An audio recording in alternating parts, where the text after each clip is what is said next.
नमस्कार, DD news देख रहे हैं आप और आपके साथ मैं हूं शहला निगार। बुलेटिन की शुरुआत में सबसे पहले एक नजर इस वक्त की सुर्खियों पर।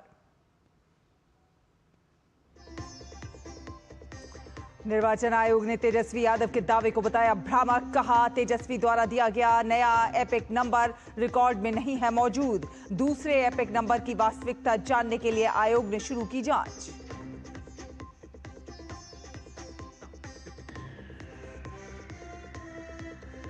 उत्तर प्रदेश में ड्रोन से दहशत फैलाने वालों पर चलेगा गैंगस्टर एक्ट। मुख्यमंत्री योगी आदित्यनाथ ने कहा, जरूरत पड़ी तो लगेगा एनएसए। तकनीक का गलत इस्तेमाल करने वालों से सख्ती से निपटेगी सरकार।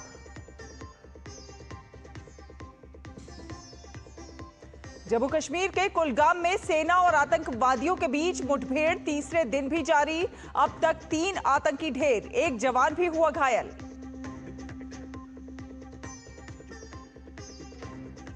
अमरनाथ यात्रा निर्धारित समय से 1 सप्ताह पहले की गई बंद। खराब मौसम और यात्रा मार्गों की बिगड़ती स्थिति के कारण अधिकारियों ने लिया फैसला।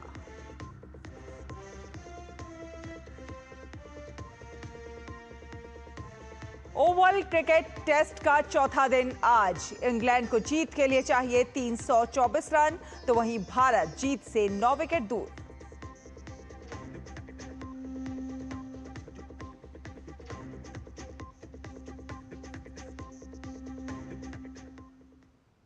तो आपको बता दें कि भारत निर्वाचन आयोग ने बिहार में नेता प्रतिपक्ष और आरजेडी नेता तेजस्वी यादव के 10 सवालों को फैक्ट चेक में भ्रामक बताया है। आयोग ने स्पष्ट कर दिया है कि ड्राफ्ट मतदाता सूची राजनीतिक दलों के दावे और आपत्तियों के लिए 1 महीने का समय निर्धारित भी किया गया है। चुनाव आयोग के अनुसार तेजस्वी यादव ने 2020 में नामांकन के समय अपने शपथ पत्र में एपिक नंबर RAB 045622 का उपयोग किया था। ये नंबर 2015 से उनके नाम से जुड़ा हुआ है और 1 अगस्त को प्रकाशित ड्राफ्ट मतदाता सूची में भी उनका नाम इसी नंबर के साथ दर्ज है। वहीं तेजस्वी यादव ने प्रेस कॉन्फ्रेंस में जो एपिक नंबर बताया है वो है RAB 2916120, जिसकी जांच के बाद चुनाव आयोग ने ये बात साफ कर दी है कि ये नंबर रिकॉर्ड में मौजूद ही नहीं है। चुनाव आयोग ने तेजस्वी यादव के उस दावे को भी खारिज कर दिया है जिसमें उन्होंने कहा था कि मतदाता सूची से उनका नाम हटा दिया गया है। आयोग ने साफ कहा कि उनका नाम ड्राफ्ट मतदाता सूची में मौजूद है और उनके पास वैध एपिक नंबर है। अगर दूसरे एपिक नंबर को लेकर फर्जीवाड़ा साबित होता है तो तेजस्वी यादव के लिए ये कानूनी संकट खड़ा कर सकता है। तो दूसरी ओर विपक्षी दलों ने इसे लेकर राजनीतिक हमला भी तेज कर दिया है।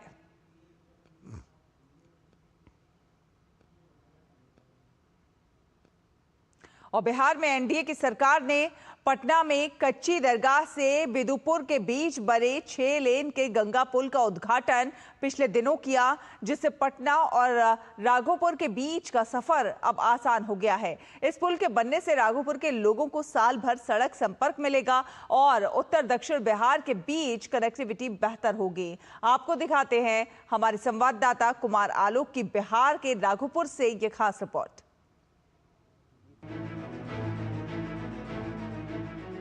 राघोपुर विधानसभा क्षेत्र बिहार के वीआईपी चुनावी हलकों में से एक है। ये दियारा का क्षेत्र है जहां जब बरसात में गंगा का कटाव होता है तो राघोपुर जल समाधि ले लेता है।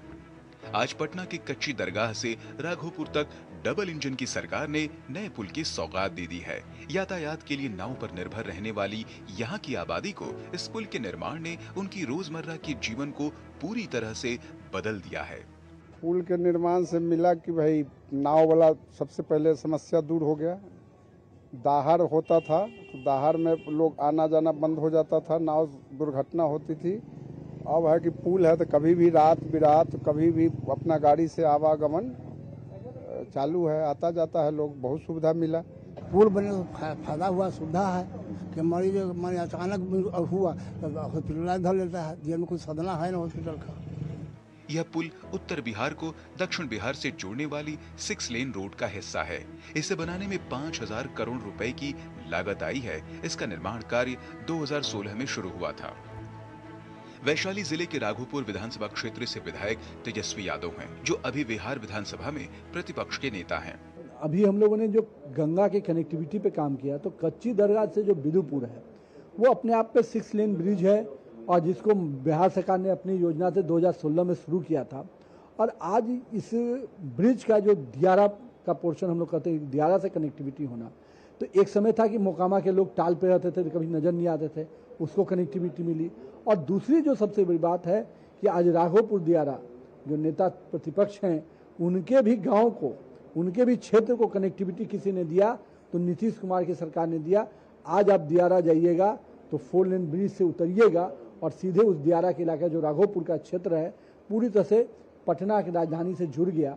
और ऐसे ऐसे अभी हम लोग सिरपुर दिवारा के भी दियारा इलाका को जोड़ने जा रहे हैं। तो दियारा जो सबसे बड़ा कहते थे कि पिछड़ा इलाका है, उसको भी नीतीश कुमार की सरकार ने सीधे अपने संपर्कता से जोड़ा है। और जो लोग दियारा का वोट लेते थे, मैं उनको भी कहता हूँ, उन्होंने भी कभी दियारा की चिंता नहीं की, उसकी भी चिंता की तो भाजपा जदयू की सरकार ने किया। राघोपुर विधानसभा का प्रतिनिधित्व पूर्व में लालू प्रसाद, फिर उनकी पत्नी राबड़ी देवी और वर्तमान में नेता प्रतिपक्ष तेजस्वी यादव कर रहे हैं। कुल मिलाकर लंबे समय से राघोपुर विधानसभा सीट पर लालू प्रसाद के परिवार का कब्जा रहा है। बावजूद इसके राज्य की एनडीए सरकार ने इलाके को पुल के जरिए विकास की मुख्य धारा से जोड़ने की सौगात दे दी है। हमारे पीछे का ये क्षेत्र दियर का क्षेत्र है, जो खासकर बरसात के दिनों में जलमग्न होता है। और पटना और राघोपुर के बीच जो दूरी है वो नाव से लोग तय किया करते थे, लेकिन भारत सरकार और बिहार सरकार के सहयोग से ये नया पुल बनकर तैयार है, जो पटना और राघोपुर को जोड़ रहा है। सिर्फ राघोपुर ही नहीं, बल्कि तमाम जो बस्तियां हैं गंगा के उस पार पटना से सीधे संपर्क में आ गई है। कैमरामैन विनोद ओझा के साथ कुमार आलोक, डीडी न्यूज, राघोपुर। और लीची और लहरी के लिए प्रसिद्ध मुजफ्फरपुर अब बैग निर्माण के क्षेत्र में भी तेजी से कदम आगे बढ़ा रहा है। बेला औद्योगिक क्षेत्र में बैग क्लस्टर में बियाडा और निजी क्षेत्र की कंपनियों के द्वारा प्रतिमाह 10 लाख से अधिक बैग का उत्पादन किया जा रहा है। इन बैग क्लस्टरों में बड़ी संख्या में कामगारों को स्थानीय स्तर पर रोजगार मिला है। बिहार में एक प्रचलित शब्द था पलायन, लेकिन इस शब्द पर राज्य में रिवर्स पलायन शब्द हावी होता हुआ नजर आ रहा है। मुजफ्फरपुर के एक ऐसे ही ब्लैक क्लस्टर का जायजा लिया है हमारे सहयोगी आलोक कुमार ने। वर्षों से बिहार को बीमारू राज्य कहा जाता है, क्योंकि यहाँ उद्योग धंधे नहीं है, ऐसा कहा जाता था।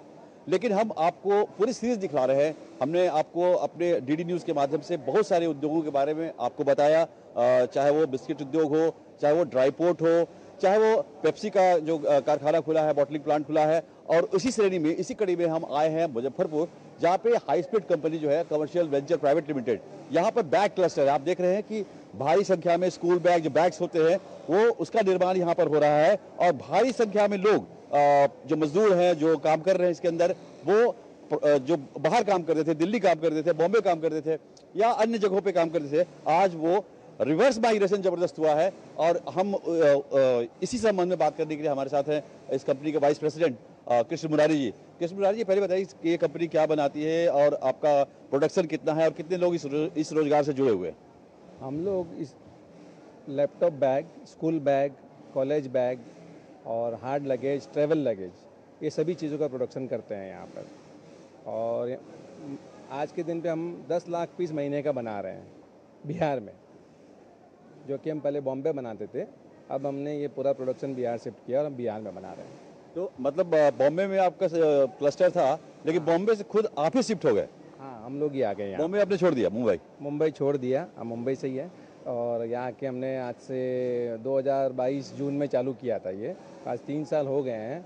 150 मशीन से हमने चालू की थी और आज हमारी बिहार में 3500 मशीन चल रही है और दिसंबर तक 1500 मशीन और बढ़ जाएगी, तो 5000 मशीन हो जाएगी। तो आपने देखा, इंटरेस्टिंग चीज सुना कि मजदूर तो माइग्रेशन, वो रिवर्स माइग्रेशन कर ही रहे हैं, कंपनी के मालिक भी बिहार से बाहर हैं, वो भी रिवर्स माइग्रेशन कर रहे हैं। सर ये बताइए कि जो आपने रीमाइग्रेशन आपने किया, इसके अलावा जो मजदूर आपके यहाँ हैं, जो कहा जाता है कि बॉम्बे में थे, दिल्ली में थे, वो भी काफ़ी बड़ी संख्या में आपके यहाँ कार्यरत है? हाँ जी, मतलब अगर आप देखेंगे गुजरात, महाराष्ट्र, चेन्नई, दिल्ली, सभी जगह से लोग आए हैं और लोग बहुत खुश हैं कि उन्हें अपने घर में काम मिल रहा है।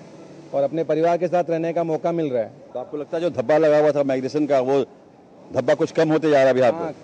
बहुत कम हो रहा है और अगले 6 महीने में आपको बहुत चेंज दिखेगा। अगले 6 महीने में काफ़ी चेंज दिखेगी, ऐसा कह रहे हैं कृष्ण कुमारी जी का। और हम बात करेंगे उन लोगों से जो इस जो फैक्ट्री है, जो मिनी फैक्ट्री है, उसमें कार्यरत है। यहाँ है तो बहुत बढ़िया काम करके सही है। आमदनी क्या है यहाँ पर? आमदनी भी बढ़िया है, आमदनी भी 21,000 रुपया महीना आ जाता है, 4 या 5 महीना में आ जाता है पैसा अकाउंट पे, ये सब करता है, काम भी बढ़िया है। पहले पैसा कौड़ी का बहुत दिक्कत हो रहा था, अभी जब काम करने लगे हैं तो कोई चीज़ का दिक्कत नहीं होता है, अच्छा खासा अपने से कमा लेते हैं। सैलरी मिल रहा है 7-8 हज़ार मिल जाता है अभी, क्योंकि हम नया ज्वाइनिंग होवे किए हैं। अच्छा ढंग से पैसा मिल रहा है, पति से पैसा मांगना नहीं पड़ता है, अच्छा ढंग से हो रहा है। 2-3 साल से काम कर रहे हैं। पहले रहते थे घर पर बैठल, कोई काम धाम नहीं कर रहे थे, पैसा वैसा के दिक्कत हो रहा था, बच्चा से के पढ़ाई लिखाई में भी दिक्कत हो रहा था, इसीलिए हम लोग घर से निकले बाहर तो अपना काम कर रहे हैं। इसके बाद अपना काम करते हैं तो बच्चा के भी पढ़ाई लिखाई करा रहे हैं, कुछ भी अपना भी घर को कुछ खर्चा बर्चा चल रहा है। तो आपने देखा कि इस बैग क्लस्टर में जहां पर बैग का निर्माण हो रहा है, बड़े पैमाने पर हो रहा है, और ये कंपनी पूरे बिहार में लगभग आप कहें तो 10 से लेकर 12,000 प्रत्यक्ष रोजगार दे रही है। इसके अलावा 20 से लेकर 25,000 अप्रत्यक्ष रूप से लोगों को रोजगार दे रही है। तो कह सकते हैं कि बिहार में औद्योगिक क्रांति का ये नया दौर है। कैमरामैन विनोद ओझा के साथ कुमार आलोक, डीडी न्यूज, मुजफ्फरपुर। और चुनाव आयोग ने कांग्रेस नेता राहुल गांधी के 2024 के लोकसभा चुनाव में धांधली के दावों को पूरी तरह से खारिज कर दिया है। निर्वाचन आयोग ने एक्स पर एक फैक्ट चेक पोस्ट में कहा है कि राहुल गांधी के बयान भ्रामक और निराधार हैं। आयोग ने कहा है कि 2024 के लोकसभा चुनाव के लिए मतदाता सूची तैयार करने के दौरान मसौदा और अंतिम दोनों मतदाता सूचियां कांग्रेस समेत सभी राजनीतिक दलों के साथ साझा की गई थीं और जनप्रतिनिधि अधिनियम के प्रावधानों के तहत अपील योग्य थीं। लेकिन कांग्रेस द्वारा सभी 36 राज्यों और केंद्र शासित प्रदेशों में शायद ही कोई अपील दायर की गई। निर्वाचन आयोग ने बताया कि 2024 के संसदीय चुनाव में हारने वाले कांग्रेस उम्मीदवारों द्वारा जनप्रतिनिधित्व अधिनियम 1951 की धारा 80 के तहत केवल 8 चुनाव याचिकाएं दायर की गई थीं। आयोग ने कहा कि राहुल गांधी ने बार बार निराधार और भ्रामक आरोप लगाए हैं, जिसमें वोट चोरी जैसे निराधार दावे भी शामिल हैं। इन निराधार आरोपों का उद्देश्य चुनाव मशीनरी पर अनुचित दबाव डालना और देश भर के लाखों मेहनती चुनाव अधिकारियों को धमकाना है। निर्वाचन आयोग ने कहा कि उसने राहुल गांधी को 12 जून 2025 को वार्ता के लिए आमंत्रित किया था, लेकिन अभी तक उनकी ओर से कोई प्रतिक्रिया नहीं मिली है।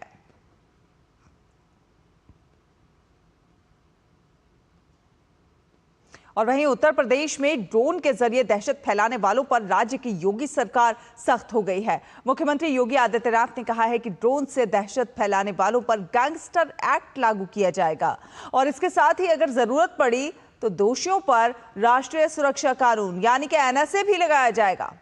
ड्रोन के दुरुपयोग पर सख्ती से एक्शन लिया जाएगा। प्रदेश में ड्रोन मॉनिटरिंग सिस्टम और कड़ी निगरानी के निर्देश दिए गए हैं। प्रमुख सचिव गृह और पुलिस महानिदेशक को हर जिले में ड्रोन गतिविधियों की समीक्षा कर कार्रवाई करने के निर्देश दिए गए हैं। मुख्यमंत्री योगी ने संदेश दिया है कि तकनीक का गलत इस्तेमाल करने वालों से सरकार सख्ती से निपटेगी। कानून व्यवस्था के साथ कोई खिलवाड़ स्वीकार नहीं किया जाएगा। स्वतंत्रता दिवस 2025 के मद्देनजर दिल्ली पुलिस ने एक एडवाइजरी जारी की है। नवनियुक्त आयुक्त SBK सिंह ने 2 अगस्त से लेकर 16 अगस्त 2025 तक drone, paraglider, hang glider, paramotor, hot air balloon, quadcopter और अन्य सब कन्वेंशनल एरियल प्लेटफॉर्म्स के उड़ान पर पूर्ण प्रतिबंध लगाने के आदेश जारी किए हैं। SBK सिंह ने स्वतंत्रता दिवस से पहले राष्ट्रीय राजधानी में सुरक्षा व्यवस्था का जायजा लेने के लिए शुक्रवार को वरिष्ठ अधिकारियों के साथ भी कई बैठकें की। पुलिस आयुक्त की ओर से जारी आदेश भारतीय नागरिक सुरक्षा संहिता 2023 की धारा 163 के तहत जारी किया गया है और इसका उल्लंघन करने पर भारतीय न्याय संहिता 2023 की धारा 223 के तहत कड़ी कार्रवाई की जाएगी। खुफिया इनपुट्स में यह आशंका जताई गई है कि देश विरोधी तत्व ड्रोन और अन्य उड़ने वाले उपकरणों का इस्तेमाल कर सकते हैं।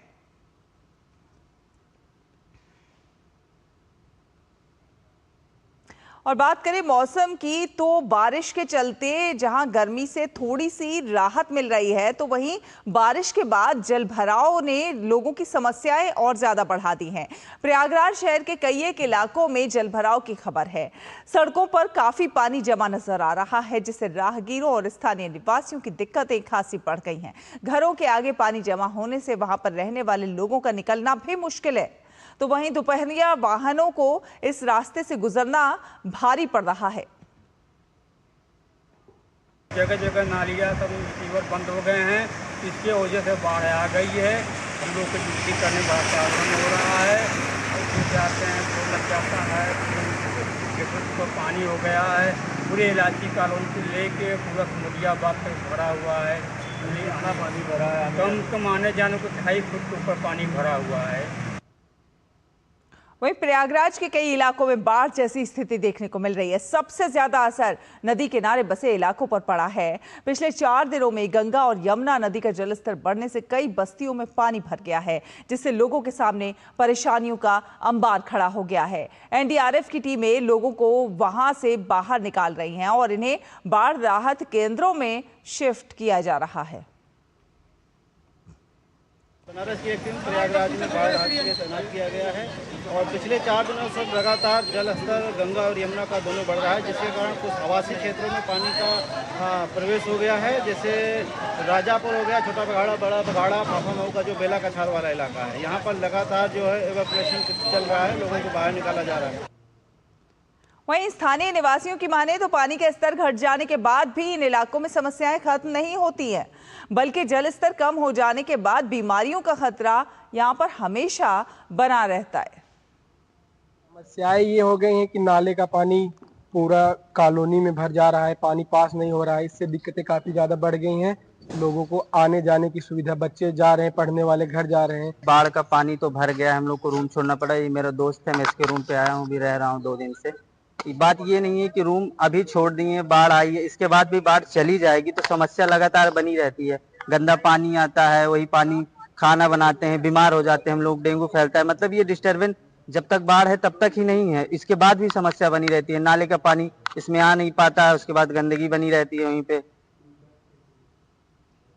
और बांदा में यमुना और केन नदी एक बार फिर से उफान पर है। नदियों में लगातार बढ़ रहे जल स्तर से जिले के 2 दर्जन से अधिक गांव बाढ़ की चपेट में हैं, जिसके चलते इन गांवों का मुख्य मार्ग से संपर्क टूट गया है। बांदा कानपुर मार्ग को बाढ़ का पानी आ जाने की वजह से फिलहाल बंद कर दिया गया है। यमुना नदी खतरे के निशान से लगभग 2.5 मीटर ऊपर बह रही है, तो वहीं केन नदी भी खतरे के निशान से मात्र 2 मीटर नीचे है। वहीं लगातार दोनों नदियों का जलस्तर बढ़ रहा है, जिसे देखते हुए प्रशासन द्वारा प्रभावित क्षेत्रों का दौरा कर स्थिति पर नजर रखी जा रही है और बाढ़ चौकियों को अलर्ट कर दिया गया है। जिले में 47 बाढ़ चौकियां स्थापित की गई हैं।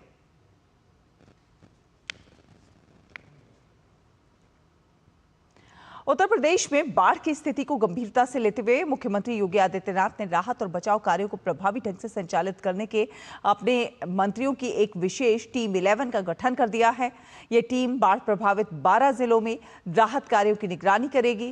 टीम 11 में प्रयागराज, मिर्जापुर और बांदा के लिए नंदगोपाल गुप्ता नंदी, जालौन के लिए स्वतंत्र देव सिंह और संजय गंगवार, औरैया के लिए स्वतंत्र देव सिंह और प्रतिभा शुक्ला, हमीरपुर के लिए रामकेश निषाद, आगरा के लिए जयवीर सिंह, वाराणसी के लिए सुरेश खन्ना, कानपुर देहात के लिए संजय निषाद, बलिया के लिए दयाशंकर मिश्रा दयालु, इटावा के लिए धर्मवीर प्रजापति और फतेहपुर के लिए अजीत पाल को प्रभारी मंत्री बनाया गया है। मुख्यमंत्री ने सभी प्रभारी मंत्रियों को तत्काल अपने अपने जिलों का दौरा कर राहत शिविरों का निरीक्षण करने और वहीं रात्रि प्रवास करने के निर्देश दिए हैं। मुख्यमंत्री ने प्रभावित जिलों के डीएम, एसपी, सीएमओ सहित समस्त वरिष्ठ अधिकारियों को फील्ड में रहकर 24 घंटे निगरानी करने के निर्देश दिए हैं। मुख्यमंत्री ने तटबंधों की 24 घंटे निगरानी, जल भराव वाले गांवों से पानी की शीघ्र निकासी, राहत शिविरों में भोजन, दवा, शौचालय, साफ सफाई और महिलाओं और बच्चों की आवश्यकताओं की पूर्ण व्यवस्था सुनिश्चित करने के भी निर्देश दिए हैं।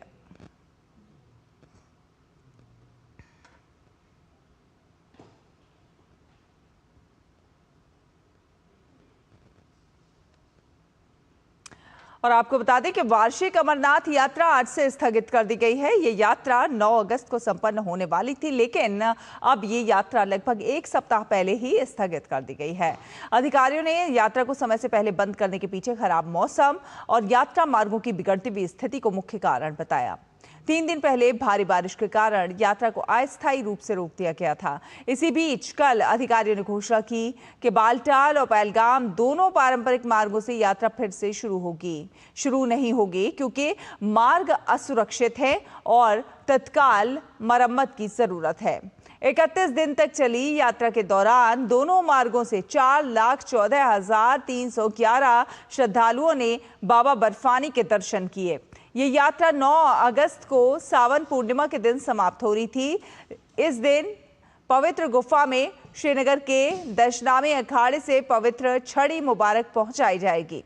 हालांकि प्रशासन ने 3 अगस्त से यात्रा को रोक दिया है, लेकिन पवित्र छड़ी 4 अगस्त को तय कार्यक्रम के अनुसार दशनामी अखाड़े से गुफा की ओर रवाना होगी और इसके कार्यक्रम में कोई बदलाव नहीं किया गया है। हर साल अमरनाथ यात्रा करने वाले श्रद्धालुओं की संख्या में इजाफा दर्ज किया जाता है, लेकिन 2025 में पिछले साल की तुलना में कम श्रद्धालु आए। पिछले साल अमरनाथ यात्रा के दौरान 5.10 लाख से ज्यादा श्रद्धालु गुफा तक पहुंचे थे, लेकिन इस बार महज 4.14 लाख श्रद्धालुओं ने दर्शन किए। और अब कुछ अंतर्राष्ट्रीय खबरों का रुख कर लेते हैं। गाजा में युद्ध विराम के प्रयासों को झटका लगा है। हमास ने साफ कर दिया है कि स्वतंत्र फिलिस्तीन राष्ट्र के स्थापना से पहले वो हथियार नहीं डालेगा। साथ साथ कहा है कि राष्ट्र का अधिकार न मिलने तक उनका सशस्त्र संघर्ष नहीं रुकेगा। हमास ने शर्त रखी है कि वे संप्रभु फिलिस्तीन राष्ट्र चाहते हैं और इसकी राजधानी यरूशलेम हो। इजराइल ने स्थायी युद्ध विराम के लिए हमास को निशस्त्र करने की शर्त रखी है। युद्ध विराम के लिए मध्यस्थता कर रहे मिस्र और कतर ने हाल ही में हमास से हथियार डालने की अपील की थी। उनका उद्देश्य गाजा में स्थायी युद्ध विराम की भूमिका बनाना था, लेकिन फिलिस्तीनी संगठन ने हथियार डालने से इनकार कर दिया है।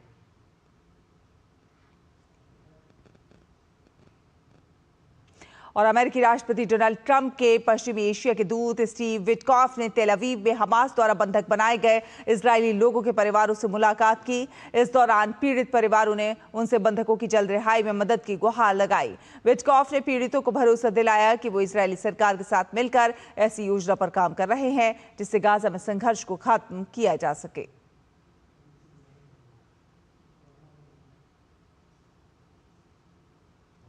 और यूक्रेनी सेना ने दावा किया है कि उसने रूस के अंदर ऑयल रिफाइनरी पर हमला किया है। यूक्रेन के दावे के अनुसार इस हमले में रूस की एक बड़ी तेल रिफाइनरी, सैन्य हवाई पट्टी और इलेक्ट्रॉनिक सामान का एक कारखाने का निशाना बनाया गया है। यूक्रेन के मुताबिक ये हमला मॉस्को से लगभग 180 किलोमीटर दक्षिण पूर्व में रियाजान स्थित तेल रिफाइनरी पर किया गया, जिससे उसके परिसर में आग लग गई।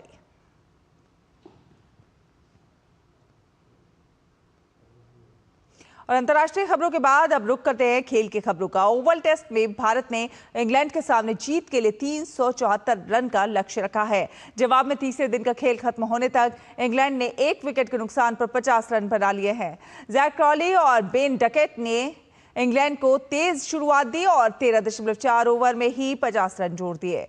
तीसरे दिन का खेल खत्म होने से ठीक पहले जैक क्रॉली को आउट कर मोहम्मद सिराज ने भारत को पहली सफलता दिलाई। इंग्लैंड को अब भी जीत के लिए 324 रन बनाने हैं और उसके हाथ में 9 विकेट हैं।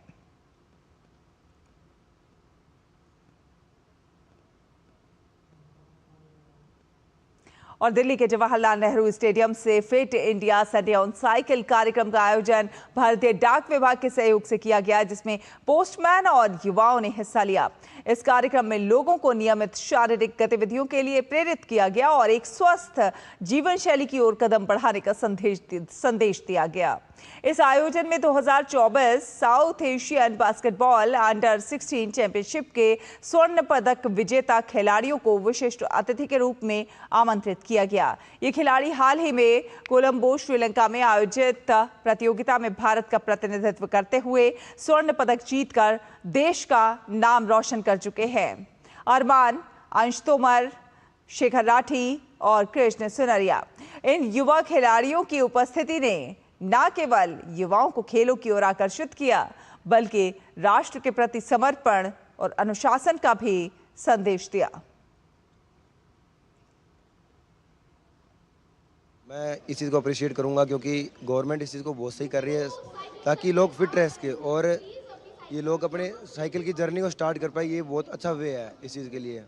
बहुत अच्छा इवेंट है, ये हर संडे होता है। साइकिल चलाने के लिए लोग इंकरेज करते हैं। लोग हमेशा गाड़ियाँ वगैरह से घूमते रहते हैं, तो सही बात नहीं है। छोटी मोटी जगह के लिए हर जगह बाइक, कार उठा लेते हैं। अच्छी बात है कि लोग साइकिल वगैरह पे इतना ध्यान दे रहे हैं दोबारा से, तो हमें साइकिल छोटी मोटी जगह पर तो हमें साइकिल लेके जानी चाहिए। पोस्ट ऑफिस की तरफ से हमारे को इंडिया पोस्ट वालों ने निमंत्रण किया था और हम यहाँ आए, बड़ा एंजॉय करा। और आने वाली जनरेशन को भी कहते हैं कि आप यहाँ पर पार्टिसिपेट करें, जिससे कि आपकी हेल्थ स्वस्थ और तंदुरुस्त रहें। और बुजुर्गों से भी यही कहते हैं कि कम से कम नहीं तो 15 मिनट, आध घंटा नहीं तो आप एक्सरसाइज करें, जिससे फिट रहे। इसी के साथ इस बुलेटिन में फिलहाल इतना ही। डीडी न्यूज पर खबरों का सफर लगातार जारी रहेगा। आप देखते रहिए डीडी न्यूज। नमस्कार।